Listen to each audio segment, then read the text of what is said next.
I had a briefing 7 a.m. Thursday morning from Finance Canada. It was made available to one MP per party. So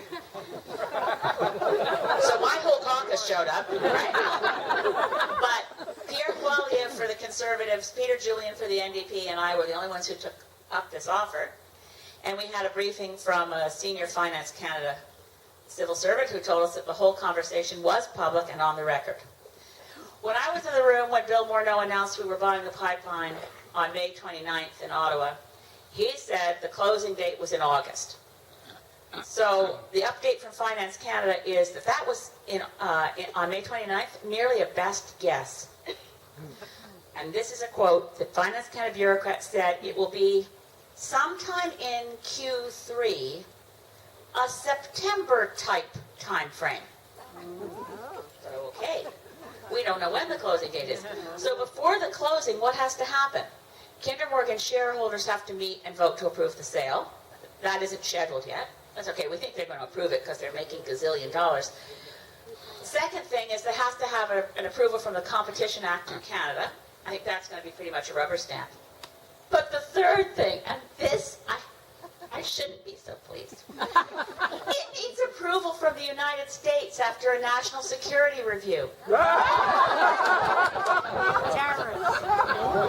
Because Kinder Morgan's assets in Canada, some of them they're holding out of the sale, basically the things that make money. So they have a pipeline that runs from the States through Alberta to the tar sands, to the oil sands, and it's called the Cochin Pipeline, C-O-C-H-I-N. It carries diluent from the U.S. delivered to the oil sands so that they have a material to stir in with the bitumen to create dilbit. Right? So they're keeping that one. They're also keeping, Kinder Morgan has a fuel line from Burnaby to the Vancouver airport to deliver jet fuel. They're keeping that. They're not keeping their Puget Sound pipeline that runs from Abbotsford, BC to Cherry Point to deliver not dilbit, but actual crude capable of being refined in Anacortes. So we're buying that, and that has triggered a U.S. national security review. Praise the Lord. I just can't believe it. So all of those things have to happen before the closing date. So, and we're still waiting for the court case to resolve itself. And they still don't have their permits. And they're out of compliance with Condition 62 that the NEB put forward. But that's up to the NEB to hold them to. That condition, by the way, is to provide a timely, full schedule of planned construction. And they said they gave on July 3rd. They tabled. You can find all this on the NEB website under Condition 62. A very sketchy 6-month construction plan, not what they were required to provide. But since they're not going to be doing the work, they're not all that committed to writing out what their plan is. Meanwhile, also another thing Morneau announced was that Canada would provide $1 billion to Kinder Morgan to quote unquote help them get the construction rebooted after they downed tools when they kidnapped their own project and sent us the ransom note on April 9th.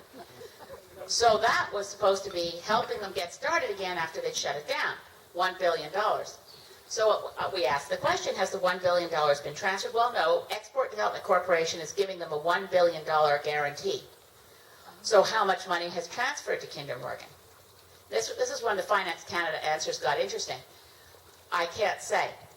And I said, can you not say because you know and are not permitted to divulge it? Or can you not say because you don't know? I'm not able to answer that question.